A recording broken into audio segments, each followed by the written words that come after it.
Malik, with Keedy picking up a couple quick fouls there in the first half, a lot of the ball handling and a lot of the creation was put on your shoulders there to start things off. And then, of course, you end up with 19 points in the game. To be thrown into that rather quickly, what was the reaction like to that? And obviously coming off a good game last night, how did you feel coming into this one?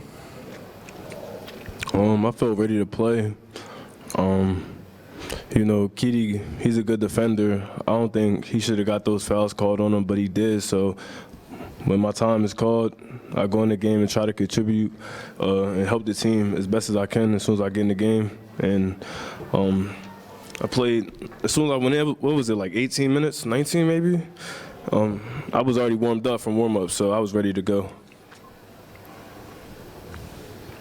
Other questions? Okay, on the TV platform in the back, whichever one of you wants to take that with a mic. Okay. Sean, what was the reaction of the team to the technical string? You know, it looked like that kind of sealed, you know, any chance that you had to climb back in it a little bit. Did you feel like Hugs was showing defense for the players? What was going on there?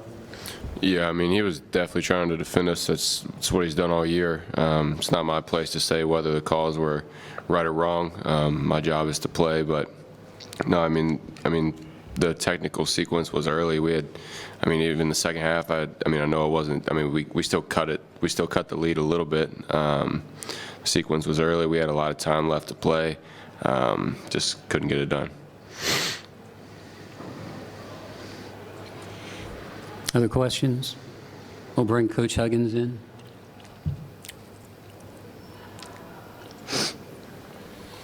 All right, here on the extreme left, guys.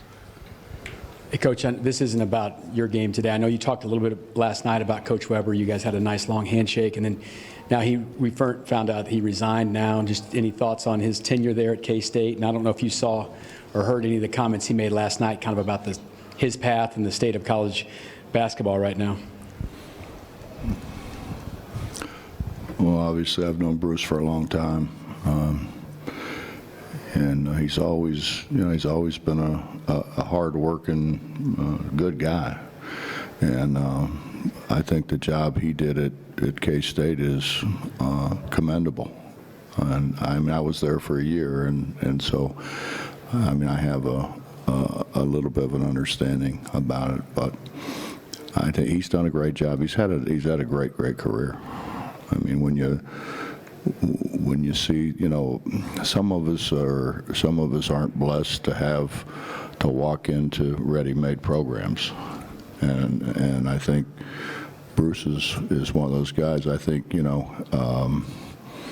when you start where he started, and you just continue to move up the ladder, and then you get to a place like K-State, which is a great place with great people. I think it's deserving that somebody who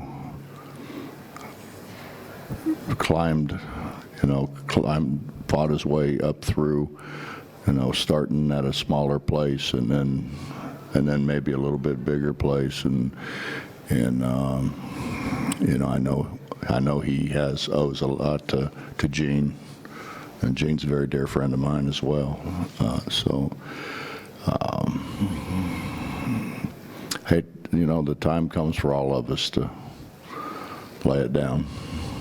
I just didn't get the feeling that he's ready to do that yet. We'll stay on the left side here toward the front on the aisle. Zach Boyer, Lawrence Turner World. Bob, can you just take us through the technicals and what you were seeing and it led up to that?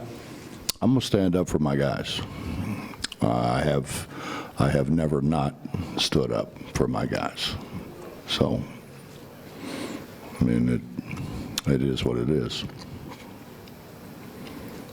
What was it like then to watch the last 10 minutes and then the rest of the game from back there? What did you see from them afterward? They need to put bigger TVs in there. TVs are awfully small. It's hard to. We really had a hard time really getting, you know, the true picture of what was going on with those dinky TVs they had in there. They really need to upgrade that system. Any other questions for Coach or our student athletes? Okay. On your right toward the back.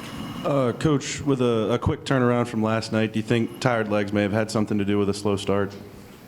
No, I don't.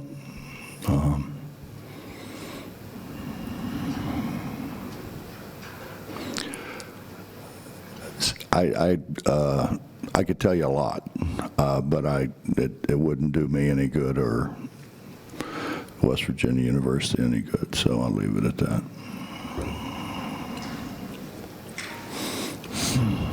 Okay. Coach will go on the right side, outside aisle.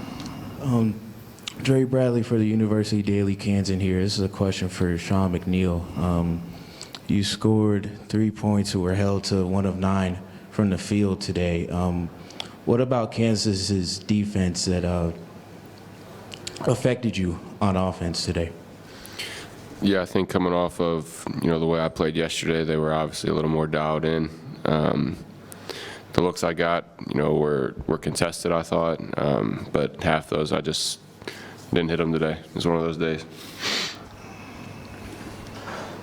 Okay, we have a question in the, well, we'll stay on the left, and then we'll go back on the TV riser. Okay, go ahead. This one is for Coach. Coach, what was your message to your players after the game, after a hard-fought game like today? We've got more games to play. We've got more games to play, and we'll get home and have them rest for a day or so, and we'll get back at it and get ready to bring home a trophy. That's what we do. That's what we set our goals for every year. It's not obviously not going to be the one that we wanted, but it's going to be a trophy that is well worth bringing home. Okay, on the TV riser. Following up on that, Coach, does it matter which event that's in? You want to play no matter what? I think the question is, do they want to play? And I ask them that, and they want to play. They want to play, and I enjoy coaching them. I enjoy certainly representing West Virginia University in the great state of West Virginia. So anything we can do to represent that state and the people in that state, I'm all for. Middle of the room, here on the left. Bob, they hit you with that second technical really quickly. Were you kind of surprised that they threw you out and hit you with that second one so fast? I've done this for 45 years. I'm not surprised at much.